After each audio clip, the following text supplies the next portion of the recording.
it was 1 year ago that the first wrestling pay-per-view that I ever covered here on the channel was AEW WrestleDream. I believe that was the first wrestling show that I covered on the channel, anyway. And now, 1 year later, I not only am going to watch WrestleDream this year, but I will be attending in person. And I'm so excited for it. But before I make my long trek to, well, maybe not long trek, but a decent trek to St. Louis, I might as well give you my predictions for the show. So here are my WrestleDream predictions for this year, 2025. We're going to start out with the tailgate brawl, which I don't think I covered the tailgate. I think I did cover the tailgate when I did my all-out coverage, but I don't think I included them in the predictions. But since I'm going to be there in person, I am going to include them in the predictions. So we have 4 matches on the tailgate. We're going to start out with the first one. Eddie Kingston and Hook are announced to be on the tailgate. I don't know who they face, but my assumption is that they're probably going to get the win in that instance. Moving on to the conglomeration that is Kyle O'Reilly, Roderick Strong, Orange Cassidy, and Tomohiro Ishii versus the Deathriders. That is Claudio, Yuta, Pac, and Garcia. Funny enough, I actually saw Pac at Dynasty, which was it a year ago? Yeah, it was a year ago. And he wrestled Okada, and I think that was the opener for Dynasty, which that year's Dynasty was absolutely awesome, and that is probably, I think, my favorite wrestling show that I've ever been to live, or at least AEW-wise, anyway. But anyway, back to the point. My assumption is that I'm thinking the Deathriders are going to win this one. Somehow, some way, I think they're going to win this one. Yeah. Moving on, we have FTR versus Jet Speed. This ought to be a really fun match. I actually saw Speedball. Where did I see Speedball wrestle? I'm trying to remember. That's right. I went to a Warriors of Wrestling show. This was, I think, March 22 or 23. I'm thinking it's more 22. But I saw him wrestle live, and he's absolutely awesome live. So getting to see him wrestle on the big stage, that's awesome. But, however, I think FTR is going to win this matchup. And then what my assumption is going to be the main event of the tailgate. It is Megan Bayne and Penelope Ford versus Willow Nightingale and Harley Cameron. Funny enough, the 2 times that I have seen Megan Bayne live, they were both for GCW. So it'll be really cool to see her in an AEW ring this time. And I'm going to say the baby faces are going to win this. Willow and Harley. And the only reason I say that is because I have Deathriders and FTR winning. So I felt like that would nicely balance the scales nice and evenly. 2 and 2 faces and heels. To kind of end off. And plus, if it's the main event of the tailgate, I would assume send the fans off happy, at least before the main show kicks off. And speaking of the main show, here we go into the main show. First match that I'm going to be talking about is Thekla versus Jamiehayter. This is actually, I think, the first championship non-stipulation women's match that has ever been on a pay-per-view, I think, for AEW, which is awesome. And this feud's been building for quite some time. Of course, Thekla made her debut taking out Hayter, and of course, Tekla's now aligned herself with the Triangle of Madness, Julia Hart and Sky Blue, which I have a feeling they'll probably play a factor into this matchup. But in the end, though, I'm thinking Jamiehayter's going to win this match because I would like to see her either A, end Monet's TBS title run, or B, she goes after the women's title and gets back to her being the women's champ. So that's just my suggestion. But I have Hayter winning the match. Next up, in a rematch from WrestleDream, although this time we have a new stipulation to it. In a Tornadoes Trios match, we have The Demand, Ricochet, and the Gates of Agony taking on the Hurt Syndicate. This one ought to be just absolute fun chaos, considering the fact that it is tornado tag rules.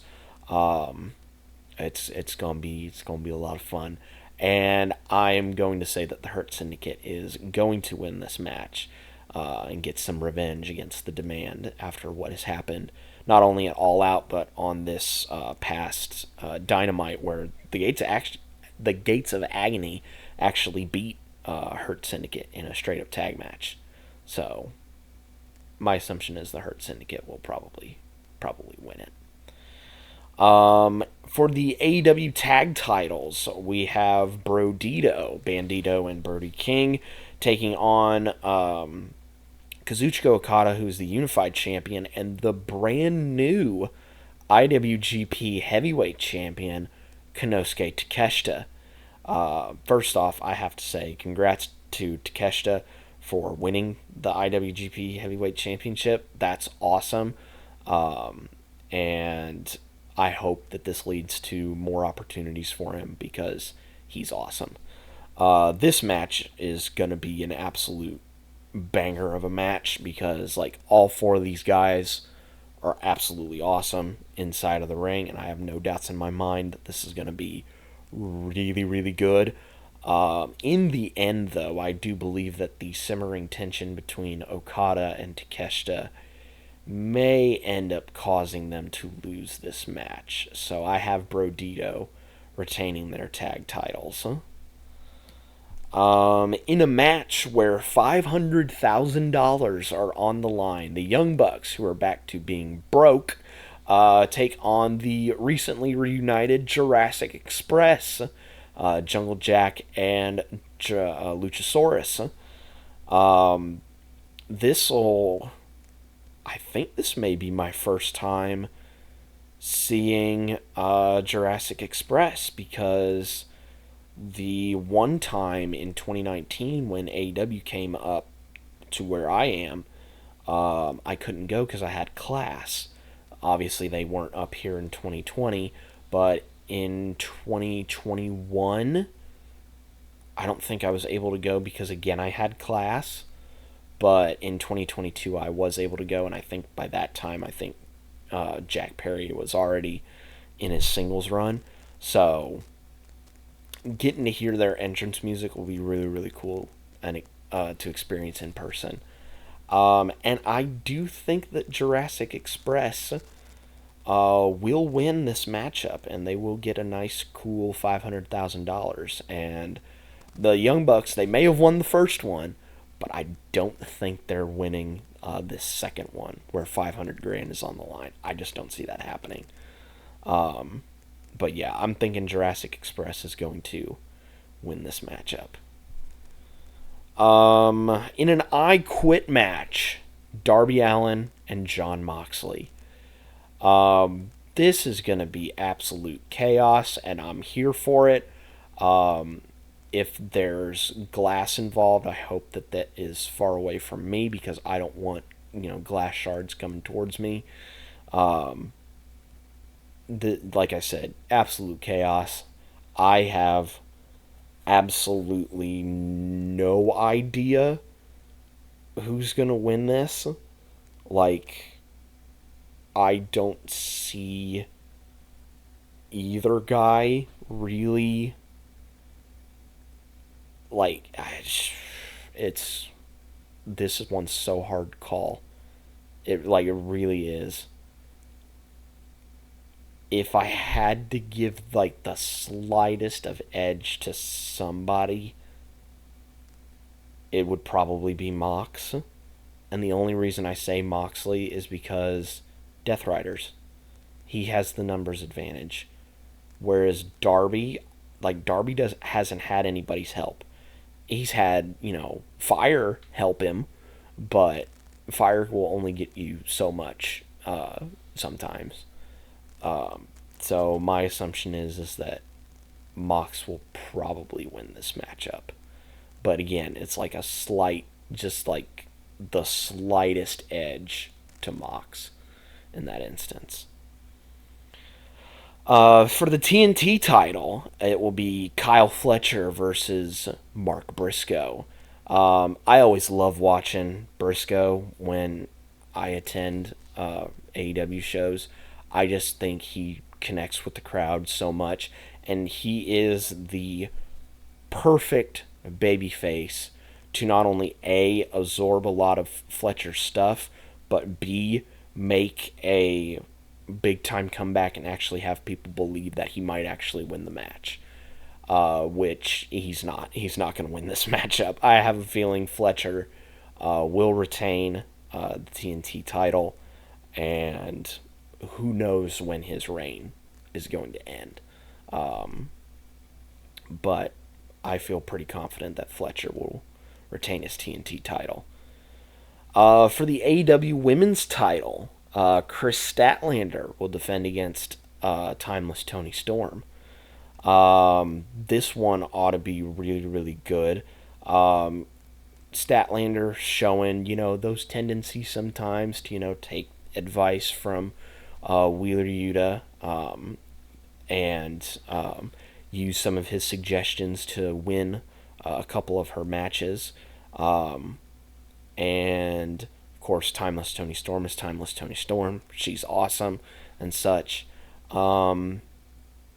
Again, this one's really close, but I'm going to give it to Statlander because of two reasons. One, I think she may end up using one of the moves that Wheeler told her to use. And two, I feel like we've had enough of Toni at the top of the women's division, so maybe cycle in some new people.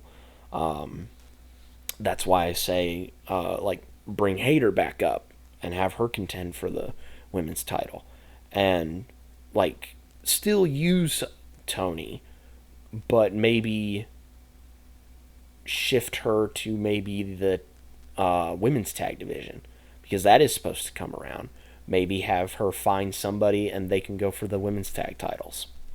That just a suggestion, but my pick is Statlander to retain the women's title. And we now come to our main event for the AEW title: Hangman Adam Page versus Samoa Joe. Last time that I went to St. Louis and it was an AEW show, it was Dynasty, and that was Joe versus Swerve, where Swerve won the title from Joe, which I can't believe I was there for. That was really, really awesome. And that was also a really good match. And I expect nothing less from Joe and Hangman, two guys that can both dish it and take it. And I just think this is going to be a really, really good one. My question is there going to be some shenanigans involved in this matchup where, some bad guys come out and the match gets thrown out? I could see them going down that route, but I'm hoping it's for after the match. So I'm going to say Hangman is going to retain his title. I don't see them taking the belt off him for at least a little bit. But then again, I don't know what they have him do at Full Gear. I might have an idea as to what they may do with him at World's End, maybe. But I'm thinking Hangman Page is going to retain his AEW title. And that, ladies and gentlemen, is all of the matches for AEW WrestleDream this year. And I'm very excited to be going to the show live in person. So expect not only my review of the show, but also, as is typical for when I go to wrestling shows, expect the entrances, because I will be recording entrances while I'm there as well. So be sure to look out for those. But in the meantime, guys, be safe out there, and I will see you guys in St. Louis. I'll catch you next time.